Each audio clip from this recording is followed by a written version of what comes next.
በስመ አብ ወወልድ ወመንፈስ ቅዱስ አሃዱ አምላክ አሜን። በክርስቶስ ክርስቶሳውያን በወልድ ውልዳን በመንፈስ ቅዱስ መንፈሳውያን እስተሰመኹም ናይ ኣዴና ናይ ቅድስት ድንግል ማርያም መፍቀርትን ፈተውትን ከመይ ኣለኹም? ኣነ እግዚአብሔር ይመስገን ሰላም ኣለኹ። ተመስገን ኢልና ከነመስግኖ ነዝፈቀደልና ልዑል እግዚአብሔር ኣምላኽና ክብርን ምስጋናን ይብፅሕዮ ኣሜን። በርከስና ሎማዓንቲ መደብና እውን ኣብ ዝሓለፈ ቀፂሉ ሎማዓንቲ ራብዓይ ክፋል ሕቶን መልስን ሒዘልኩም ቀሪበ ኣለኹ። ልዑል እግዚአብሔር ኣምላኽና ኣጀሚሩ ከፈፅመና ቅዱስ ፍቃድ ይኹን ኣሜን። እሺ ሕቶ ቁፅሪ 1 ንእግዚአብሔር ዋላ ሓደ እኳ ዝረኣዮ የለን እቲ ሓደ ኣብ ሕቑፉ ዘሎ ወዱ ደኣ ሰደደ እምበር ዝብል ቃል ኣምላኽ ኣበይ ንረኽቦ? ሀ ዮሃንስ ወንጌል ምዕራፍ 1 ፍቅዲ 18 ለ ማቴዎስ ወንጌል ምዕራፍ 1 ፍቅዲ 20 ሐ ማቴዎስ ወንጌል ምዕራፍ 2 ፍቅዲ 18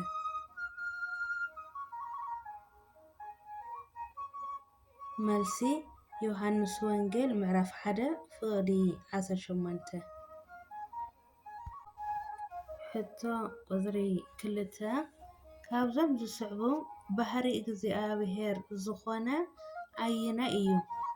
ሀ እግዚአብሔር መንፈስ እዩ ለ እግዚአብሔር ኩሉ ዝኽእል ወይ ድማ ኤልሻዳይ እዩ ሐ እግዚአብሔር ኣብ ኩሉ ቦታ ሙሉእ እዩ መ ኩሎም መልሲ እዮም።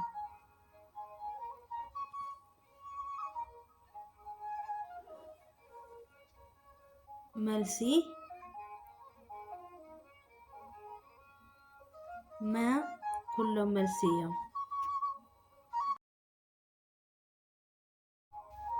ሕቶ ቁፅሪ 3 እግዚአብሔር መንፈስ እዩ እቶም ዝሰግድሉ ድማ ብመንፈስን ብሓቅን ክሰግድሉ ይግባእ ዝብል ቃል ኣበይ ንረኽቦ?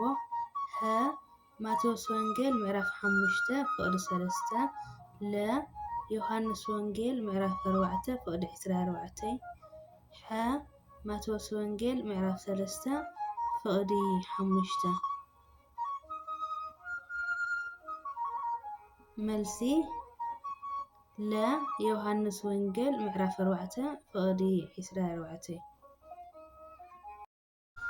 እሺ ሕቶ ቁፅሪ 4 ንኣብርሃምን ንይስሐቅን ንያዕቆብን ኩሉ ዝኽእል ኣምላኽ ብዝብል እየ ዝተገለፅክሎም ዝብል ቃል ኣምላኽ ኣበይ ንረኽቦ?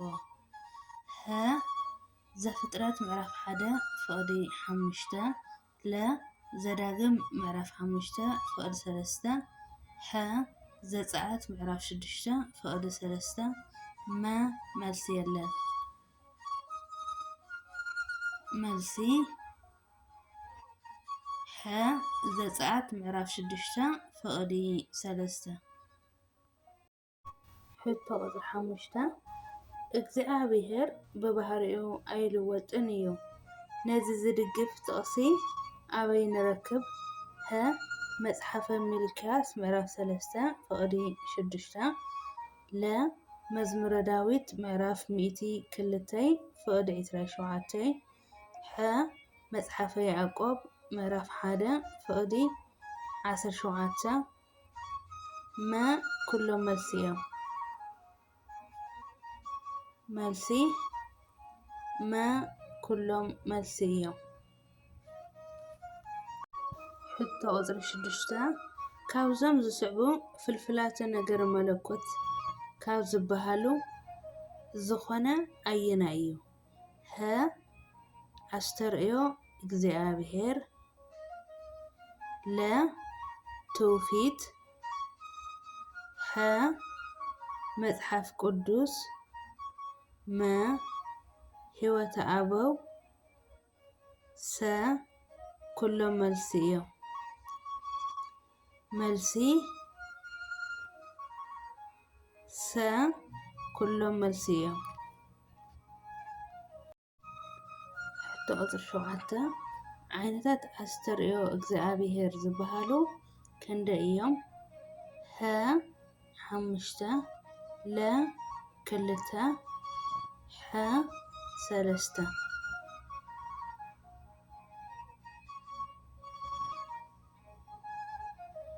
መልሲ ለ 2 ንሳቶም ድማ ሓፈሻዊ ኣስተርእዮ ፍሉይ ኣስተርእዮ ይበሃሉ።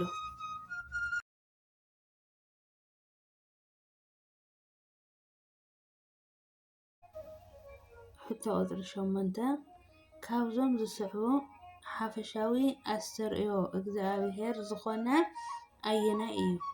ሀ ቃል ብቓል ለ ብሕልሚ ሐ ብራእይ መ ብሕልናዊ ወይ ከዓ ልባዊ ሰ ኩሎም መልሲ እዮም።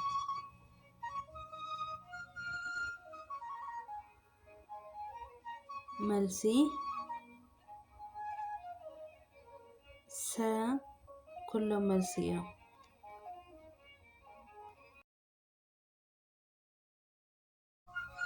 ሕቶ ቁፅሪ 9 ካብዞም ዝስዕቡ ፍሉይ ኣስተርእዮ ዝኾነ ኣየናይ እዩ? ሀ ብመንፈስ ቅዱስ መራሕነት ዝተዋህበ መንፈሳዊ መልእኽቲ ለ ስጋና ተዋሂዱ ብዝተገለጸ ወዱ ሐ ሀን ለን መልሲ እዮም። መ መልሲ የለን።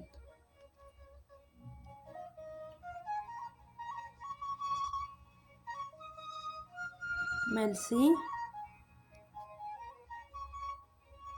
ሐ ሀን ለን መልሲ እዮም።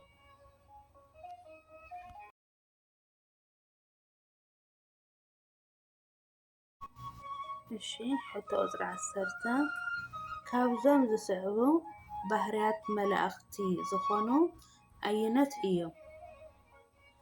ሀ መላእክቲ ልዕሊ ሰብ ፈላጣት እዮም ለ መላእክቲ ልዕሊ ሰብ ሓያላት እዮም ሐ መላእክቲ ልዕሊ ሰብ ቁልጡፋት እዮም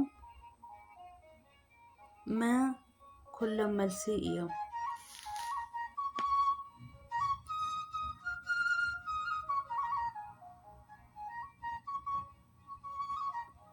መልሲ መ ኩሎም መልሲ እዮም።